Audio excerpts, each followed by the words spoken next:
Para todas las culturas, incluida la nuestra, el fantasma del niño es, sin duda, el más temido.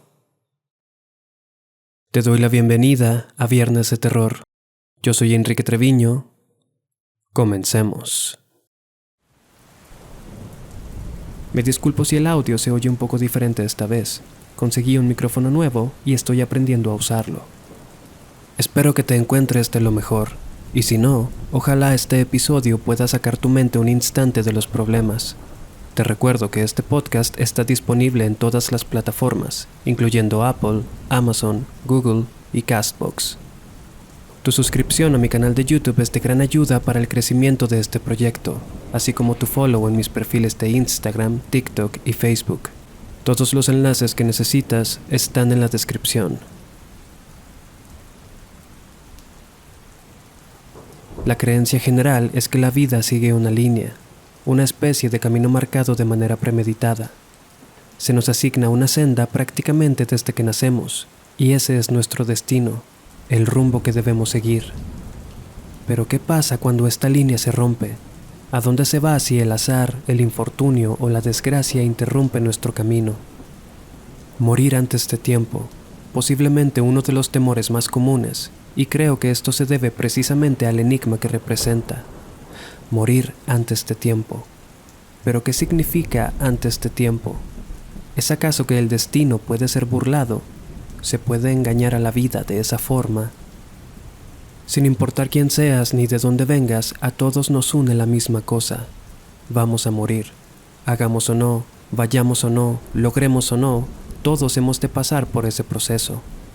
Sin embargo, se supone que hay cosas que vivir antes de pasar al otro plano, aunque no todos tengan esa oportunidad.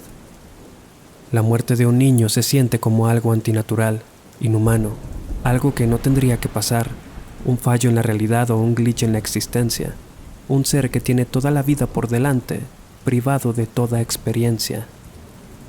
En este episodio hablaremos un poco sobre el fenómeno de las apariciones infantiles, pero antes de pasar a casos concretos, quisiera establecer un poco de contexto, ya que este tema, para mi sorpresa hasta hace poco, es mucho más complejo y profundo de lo que pensaba. Mucha de la información que contiene este episodio la encontré en el libro de Imaturi, del escritor Javier Pérez Campos. Desde la mitad del siglo XX se han hecho numerosos descubrimientos arqueológicos. Unos muy interesantes han sido denominados como sepulturas anómalas. Se trata, como el término lo indica, de recipientes, tumbas o urnas donde se disponía de los difuntos, pero con características diferentes a las tradicionales, con ciertos elementos que sugieren un propósito sobrenatural. De la época romana se han encontrado vasijas que albergan esqueletos, doblados de maneras anormales, como forzados a caber en el reducido espacio de la vasija, la cual estaba asegurada con cuerdas o cadenas. Se cuenta que esto se hacía cuando existía el miedo de que el espíritu del muerto volviese a la tierra por venganza o algo así. En España se encontró una serie de ánforas con estas características, y en casi todas estas sepulturas anómalas, los cuerpos encontrados le habían pertenecido a niños. Se entiende con esto que desde tiempos antiguos las civilizaciones han sentido especial respeto, recelo y o miedo por la muerte de los infantes, a quienes habían de darle un tipo de sepultura diferente. En la antigua Roma, la operación de cesárea era utilizada para extraer al feto cuando ni él ni la mujer sobrevivían al parto. Era de suma importancia seguir los ritos para enterrar al bebé. Cosas como olvidar colocarle una moneda en la boca para su acceso al otro mundo podían provocar el regreso de un espíritu furioso. A estos espíritus se les conocía como Imaturi, o muertos antes de tiempo. Los griegos les llamaban Aori, que significa fuera de hora. En textos antiguos, como uno que data del siglo I, de Quintiliano, se menciona la historia de un matrimonio cuyo hijo murió frente a sus ojos. Días más tarde, este comenzó a aparecerse ante ambos. Tanto uno como el otro comprendía que se trataba de un fantasma. Sin embargo, la madre reaccionaba con paz y amor, mientras que el padre sentía un profundo terror. Sería este último quien pusiera fin a estas apariciones, realizando un ritual en la tumba del difunto niño, asegurándola al piso con barras de acero. La madre, devastada porque ya no podía ver a su hijo, o más bien a su espíritu, denunció a su esposo ante los tribunales. Son múltiples los archivos que documentan este tipo de casos, y casi en todos se menciona esta práctica de introducir el cuerpo en una urna o vasija, forzándolo a entrar, haciendo que quedara en posiciones extrañas y asegurándole con cadenas. De esta misma época existe también el oscuro contexto de invocar a los imaturi para que atormenten a otras personas. Cicerón, por ejemplo, denunció a Publio Vaticino por sacrificar niños para después enviar a sus espíritus a aterrorizarle. En la magia negra, los cuerpos de los niños son extremadamente valiosos. Seguramente has oído historias provenientes de regiones rurales en las que se dice que las brujas bajan a los poblados para llevárselos. Uno de los primeros registros que se conocen sobre esta creencia se encuentra en el libro Satiricón, del año 66 después de Cristo. Aprovechando la distracción, entraron y robaron el cuerpo, reemplazándolo por un muñeco de paja que ellas mismas habían fabricado. Las partes de estos cuerpos eran utilizadas en rituales, servían como ofrenda para la invocación de demonios. Los papiros mágicos griegos eran utilizados para invocar a los espíritus de los Aori, los fuera de hora, para encomendarles tareas oscuras. En uno perteneciente aproximadamente al siglo I se aprecian las palabras que se debían decir frente a la tumba. Este documento reza de la siguiente manera: Te conjuro, espíritu muerto, por el destino de los destinos, que vengas a mí, en este día, en esta noche, y aceptes mi solicitud de servicio, y si no lo haces, prepárate para otros castigos. Como vemos, el terror que ocasionan las apariciones de fantasmas infantiles ha existido desde hace miles de años. Es posible que la razón de esto sea la incongruencia de dicha visión, así como la tristeza que transmite. Según el escritor Javier Pérez Campos, el fantasma de un niño es lo más antinatural que existe, porque no hay nada racional que explique la razón de que la vida de un pequeño tenga que llegar a su fin, y también porque el fantasma de un niño es como un espejo donde se refleja nuestra propia fugacidad.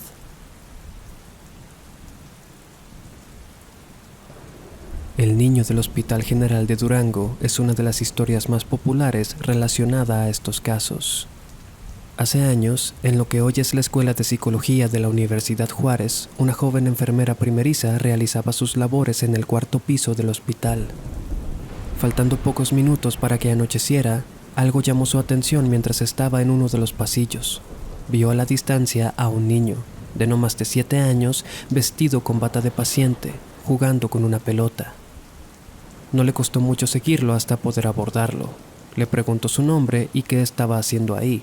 El área infantil estaba en otro piso. El chico le contestó que buscaba a una enfermera, cuyo nombre especificó, pero no pude encontrarlo. La buscaba para que le ayudara a encontrar a su madre. La enfermera incluso sabía que se refería a una de sus compañeras más veteranas. Le dijo que ella misma la buscaría y le ayudaría a encontrar a su mamá, pero que regresara a su área. El niño aceptó y se alejó con su pelota. La enfermera bajó a buscar a su compañera. Cuando la encontró, le dijo que había alguien preguntando por ella en el área infantil. Extrañada, le preguntó quién, y ésta le contó lo que había ocurrido.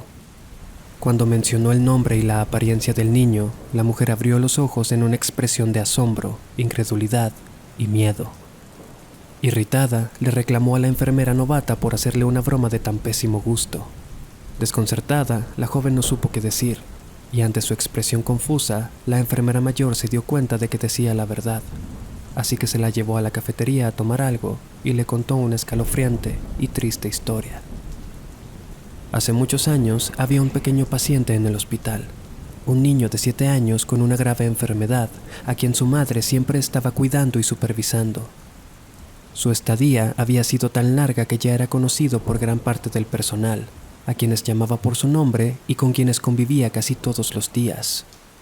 Su madre se ausentaba en ocasiones, por trabajo y situaciones personales. Conforme pasaba el tiempo, el niño no mejoraba, y la mamá, abrumada por las cuentas, cada vez se iba por periodos más extensos a trabajar. El equipo de enfermería era consciente de esto y siempre trataba de hacerle compañía al niño, jugando con él y tratando de animarlo. Sin embargo, el pequeño preguntaba constantemente por su mamá con una expresión deprimida. Una noche, en la que la madre se encontraba fuera otra vez, el niño tuvo una severa complicación. El personal trató de contactarla, pero fue imposible. En medio de maniobras, durante sus últimos segundos de vida y lucidez, el pequeño pronunció sus últimas palabras. ¿Dónde está mi mamá? De todas las enfermeras que cuidaron de él, aquella por quien preguntó era a quien le tenía más cariño. Desde su fallecimiento, algunas personas lo habían visto, pero nadie había tenido una interacción con él. «Supongo que tú debes tener un don», le dijo a la enfermera novata, quien con lágrimas en los ojos escuchaba aquella historia. Pasaron los años y el hospital se convirtió en la escuela de psicología, donde a pesar de que ya no se ha aparecido, pasan cosas muy extrañas, relatan los alumnos. Las luces se encienden o apagan por sí solas, las puertas se cierran y se abren, y en ciertos sitios la temperatura baja drásticamente sin explicación. ¿Quién sabe?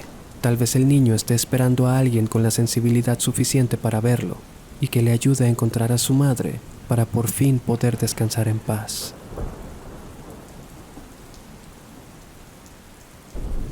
En una pequeña comarca española llamada Las Urdes, existe la leyenda de una de las apariciones infantiles más aterradoras que existen: el Niño Blanco. Dicha aparición toma lugar en el cementerio de la Aceitunilla, cuyas tumbas se amontonan en una ladera a lo largo de la carretera. No se sabe exactamente el origen de este fenómeno, pero se cree que se trata del espectro de un infante que murió a los días de nacer y nunca fue bautizado. En la antigüedad, a las personas no bautizadas no se les podía enterrar en el interior de los cementerios, así que las sepultaban a las puertas de estos, que es donde más se ha visto a este supuesto fantasma. El primer registro que se tiene de esta aparición data del año 1870, cuando un grupo de 10 personas caminaba a la orilla de un riachuelo conocido como el Togonal de las Chozas. La noche se cernió sobre ellos y comenzaron a escuchar un escalofriante llanto proveniente del riachuelo. Alumbrando el área, se percataron de que en el agua había una pequeña figura humanoide. Era del tamaño de un bebé recién nacido, envuelto en una larga túnica blanca. Aquella escalofriante figura se retorcía en el agua, como intentando quitarse la prenda que le impedía moverse, a medida que soltaba escandalosos alaridos, brevemente ahogados por bocanadas de agua. Más de un siglo más tarde, en el año de 1987, Juan José Zabal, un habitante de la zona, se dirigía a casa con sus amigos a altas horas de la noche. Cerca del cementerio, en una curva, comenzaron a escuchar un ligero silbido que se fue agudizando hasta convertirse en un estruendoso aullido. Ningún animal que conocieran era capaz de emitir semejante sonido. Se dirigieron a unos arbustos de donde parecía provenir aquel ruido, y de ahí vieron salir a una pequeña figura caminando. Era un cuerpo muy pequeño y rechoncho, tendría menos de 1 metro seguro, como si a un recién nacido lo pones de pie más o menos. La sábana iba muy larga y muy blanca, y se veían algo como 2 piececillos diminutos, también enfundados en una tela blanca muy radiante. Los brazos eran como 2 hilos muy finos en comparación con el resto del cuerpo. La forma de la cabeza, muy grande y desproporcionada, nos llamó mucho la atención. Nos agarramos todos temblando de puro pánico y fuimos todo a lo largo de la carretera, acelerando el paso sin poder mirar atrás. Fue la descripción que el mismo Juan José relató. A lo largo de las décadas, diversos testimonios de personas que tuvieron encuentros con el Niño Blanco se han ido amontonando, alimentando la leyenda y atrayendo a curiosos. En cada anécdota, la descripción es bastante parecida. Tiene la estatura de un recién nacido. Su nariz no está desarrollada ni tampoco sus labios, lo que le da a su boca la apariencia de un agujero abierto con algo filoso. Se mueve tal como lo haría un ser con esas deformidades y emite un alarido que hiela la sangre. La gran mayoría de manifestaciones ha ocurrido en el mismo sitio o en zonas cercanas. Sin embargo, gracias al testimonio de David Gutiérrez, uno de los últimos que se ha recabado, podemos saber que aparentemente este espectro puede visitarte en tu casa. Cuenta que durante una madrugada de verano, cerca de las 6 de la mañana, David despertó en su habitación, acalorado, con las sábanas incluso algo húmedas por el sudor. Miró hacia la ventana abierta y notó las cortinas blancas moviéndose con el viento. Apenas iba a amanecer. Dirigió su cabeza hacia el techo para intentar dormir otra vez, pero un movimiento lo hizo volver a mirar a la ventana. Fue ahí cuando lo vio, flotando justo en su ventana, con los brazos extendidos y moviéndose hacia él. Yo a veces he visto una ecografía de cuando una mujer está embarazada y te enseña la ecografía de 3 o 4 meses, que todavía no está muy bien formada la figura, que se ve un poco de la cara. Es algo así, pero además parecía que en la cara llevara un velo, ¿sabes? Un velo blanco. Lo que le ha dado veracidad a su experiencia es que antes de aquel suceso, David jamás había escuchado sobre el niño blanco. En la alcaldía Tlalpan se encuentra el Panteón 20 de Noviembre. Sobre la calle Progreso, que colinda con el Camposanto, hay 2 edificios de unidades habitacionales. Quienes viven ahí aseguran que el fantasma de un niño del panteón visita los edificios buscando a alguien con quien jugar. Todo ocurrió décadas atrás. Una madre vivía con su hijo de 6 años en uno de los departamentos. El pequeño salía todas las tardes a jugar, decía que con un amigo. Sin embargo, cuando su mamá se asomaba por la ventana para vigilarlo, lo veía jugar completamente solo en el pasillo. Con curiosidad, y al tanto de que a esa edad es normal que los niños tengan amigos imaginarios, la madre le preguntaba sobre su amiguito, a lo que el hijo respondía con completa naturalidad, dándole una descripción y todo. Una tarde, cuando oscurecía, la madre sale a buscarlo para cenar, pero esta vez no lo encontró en el pasillo del edificio donde estaba siempre. Asustada, bajó de inmediato a la entrada, donde vio al pequeño acercarse. Venía de dirección al panteón. Enfadada, la madre se acercó a reprenderlo. El niño le explicó que su amigo lo había llevado al cementerio para jugar. Nerviosa, vio cómo se metía la mano al bolsillo y sacaba un puño de canicas. Canicas que ella sabía no eran de su hijo, y este aseguró que fueron un regalo de su amigo. Le prohibió entonces jugar con aquel niño, fuera real o no. Le quitó las canicas, las arrojó a la calle y subieron a casa. Pasó el tiempo y en el cumpleaños 7 del niño, durante la celebración, la madre le tomó una fotografía frente a su pastel y la decoración. Días después, cuando dichas fotografías fueron reveladas, se dio cuenta de algo espeluznante. En cada una de las imágenes, su hijo aparecía con una extraña figura detrás. En algunas se veía como una espesa mancha blanca, como un reflejo del flash de la cámara. Sin embargo, en aquella foto con el pastel, esa mancha se veía mucho más nítida y pudo distinguir el rostro fantasmal de un niño.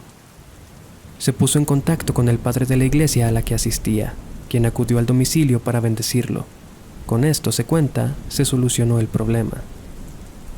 Pero años más tarde, durante las madrugadas, un ruido comenzó a perturbar el sueño de los vecinos del edificio. El sonido de canicas cayendo ruidosamente por las escaleras. Esto ocurría cada noche, y siempre que alguien salía a revisar, no encontraban a nadie, pero el ruido seguía escuchándose.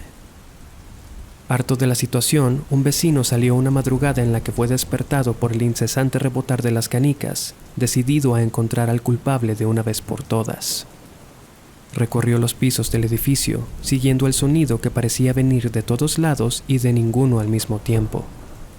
Llegó hasta la entrada, pero seguía escuchándolo. Obsesionado, continuó siguiéndolo por la calle hasta que llegó al panteón. Exploró cerca del acceso y justo al pie de la reja pudo notar un puñado de canicas algo cubiertas de tierra. Extrañado, fijó su mirada en ellas, cuando una risa infantil proveniente del interior del oscuro cementerio lo espantó al punto de salir corriendo de vuelta a su departamento. Esa noche no pudo conciliar el sueño.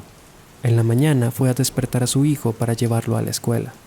Al entrar en su cuarto, vio con horror que asomándose por debajo de la cama se encontraba un puño de canicas que reconoció de inmediato. Al parecer, el niño del panteón había escogido a un nuevo compañero de juegos.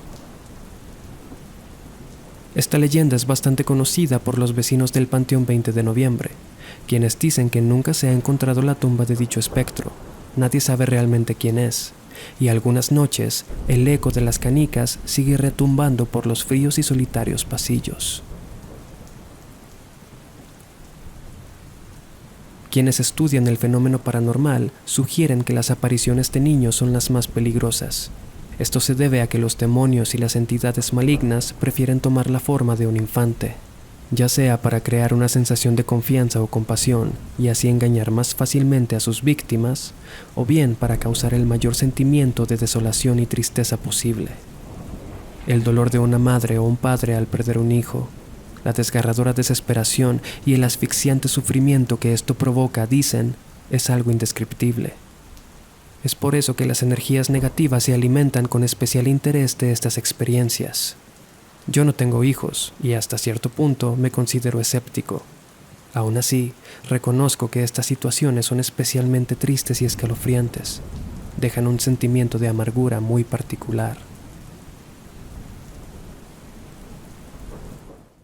Gracias por escuchar el episodio de esta semana. Espero que lo hayas disfrutado. Tu apoyo es muy importante para mí. Por favor, suscríbete a mi canal de YouTube y activa las notificaciones. Puedes compartirme tus experiencias paranormales para futuros episodios por mensaje privado en Instagram. Los enlaces están en la descripción. Yo soy Enrique Treviño. Hasta la próxima.